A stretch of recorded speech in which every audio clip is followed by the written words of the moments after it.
Taylor, today with 13 players, listed as out on your injury report, just how do you, I guess, classify that situation from the standpoint of would some of those guys play, like if the situation was different? Like how are you handling that? Yeah, I mean, it's hard to answer. I mean, obviously our seasons had so many different trajectories. Obviously, the finale of the season a couple, weeks ago, being eliminated from the playoffs, that's what you play for every single season. So it's hard to answer that question. Obviously, there's certain guys, for sure, a good number of them, where they have some things that they're absolutely dealing with, and some guys that are day-to-day, week-to-week, and then just the time's running out right now. So obviously, our guys are highly competitive, want to be out there on the floor, and we've always talked about prioritizing health and not stretching it too far. We're putting guys in compromising positions, and sadly, it's gotten to this number of 13 guys. And the guys that are going out there tonight, we expect them to compete their tails off.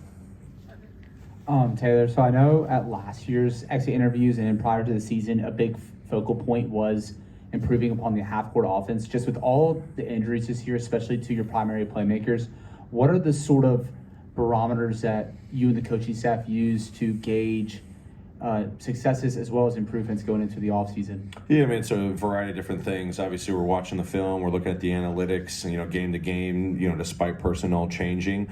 The types of shots that we're creating with the system that we're trying to put in, how we're getting our guys to adapt and learn that system is a big thing. So there's a lot of system evaluation that we got to take stock in, knowing the personnel drives that at the end of the day.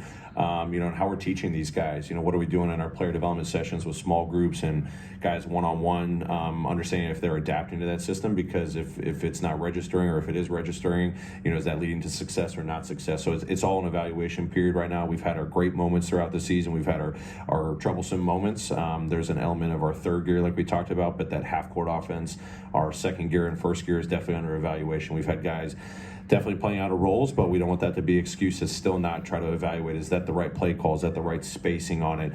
We've been already building off our off-season projects the last couple of weeks, knowing that we do have a sample size, despite the lineups constantly changing. Can we pour into that and still go into whatever happens in this off-season as we're continuing to develop and trying to help this roster get better? With the health of our guys and how we can continue to add to this group. Those are all things you go through every single summer. It's an ongoing process, so it's something that I don't want to easily say, it's hard to evaluate because we've had guys out. We've got to evaluate and still get better, knowing that's been the thing that's been holding us back a lot on offense the last couple of years. Hey, Coach, we saw Jake go off on Wednesday for a career high. Is that something you're kind of talking to these younger guys about? Like, hey, yes, playoffs aren't an option, but you can still kind of go out and show out. Is that what you're expecting from them tonight? Yeah, and the easy response to that, it has nothing to do with what the stat line is.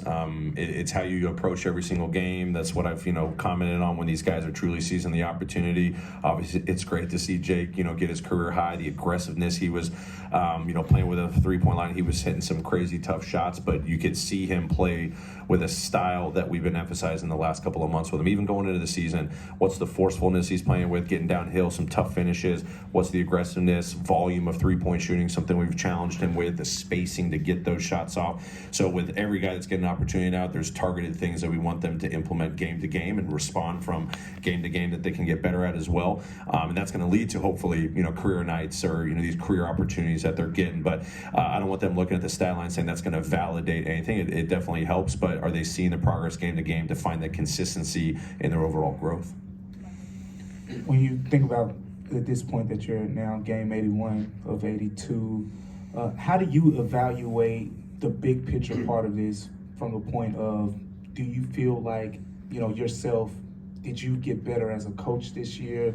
Kind of rounding all those things up. And then from the team perspective, like with everybody in and out, what's your perspective on that in terms of, do you feel like from the standpoint of getting better, was that achieved this season despite all of everything? Yeah, man.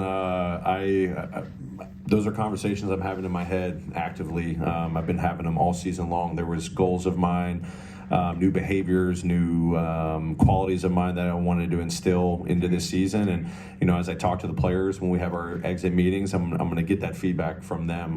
They're the most honest barometer. Obviously, I'm always going to take a hard look at myself throughout the season, when the season rolls around, where I got better, and comparing that to when I was coming out of last season. What were the things I wanted to get better at?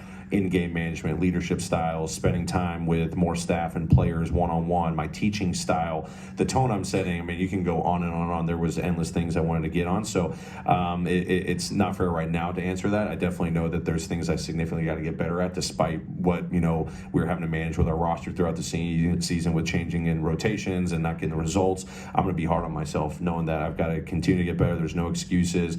We've got guys that are rolling out there competing every single night. I got to put them in the best position possible. But how am I doing that on and off the floor? That's going to come in the next week or two as I'm downloading thoughts with staff, but especially with our players. Since we're on evaluations, how can you properly evaluate someone like Gigi and Jake, considering their situation they're in, and knowing going forward they might not be in the same situation? Can you get a proper evaluation during this situation? Yeah, absolutely. I mean, obviously the situation is hopefully going to be different next year with the health of the roster. But, those guys have gotten enough of an opportunity with, I know John only has a small, pocket of time. Marcus only has a small pocket of time. But especially with Dez and Jaron, I think you can maybe say Gigi got a little bit more of that time with those guys. But every opportunity to evaluate, as I said, all season long, that's something that we've done. Evaluating these guys as growth, the fit with our group, what we've got to pour into this offseason. I mean, these questions were the same, 2 months ago. I was like, well, what are we going to do with the next 30 games, 20 games? So is it the ultimate fairest? You obviously want the full roster out there to get the truest evaluation of those players within the system. What can we improve in their games? What can we improve in the system? You can always learn something, in my opinion. So that's the relationships we have with these guys, the one-on-one, the feedback they're giving us, the feedback we're giving them. And I've seen the progress that these guys are making despite, changes in lineups every single night or every single week. So, wish it could have been a little bit different, but we're definitely getting enough.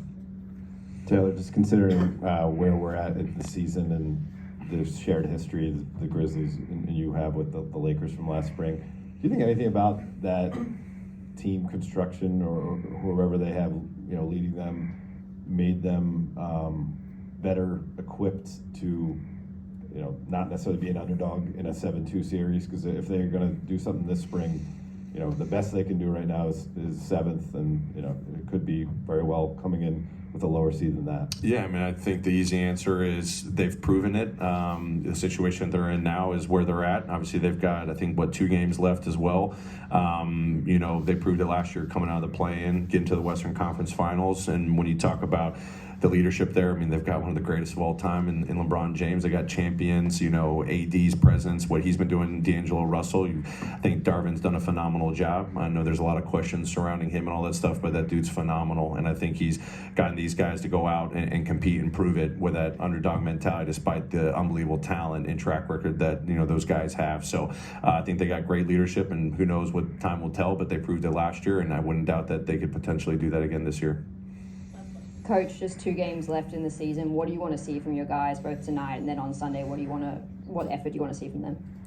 I mean, it's I hate to say it's more of the same, but I mean, we've got an opportunity to play some of the best in the game. Tonight and Sunday. Obviously we played the Lakers a couple of weeks ago. I thought, the opportunity that Gigi got to defend him. Obviously the Lakers, handed it to us pretty good, especially in that second half. What are our guys going to learn from that game? Every game's going to teach you something different, but the fact that we just played, this group, 2 weeks ago, D'Angelo Russell's impact on the game, Hachimura's impact on the game, LeBron and AD, obviously they're going to be big focal points, but they got so much depth on their team.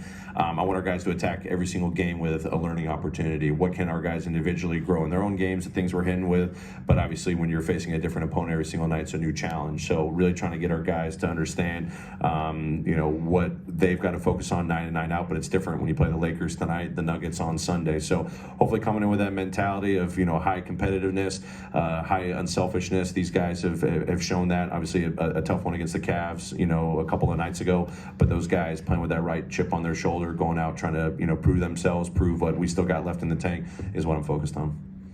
Great. Thanks, everybody.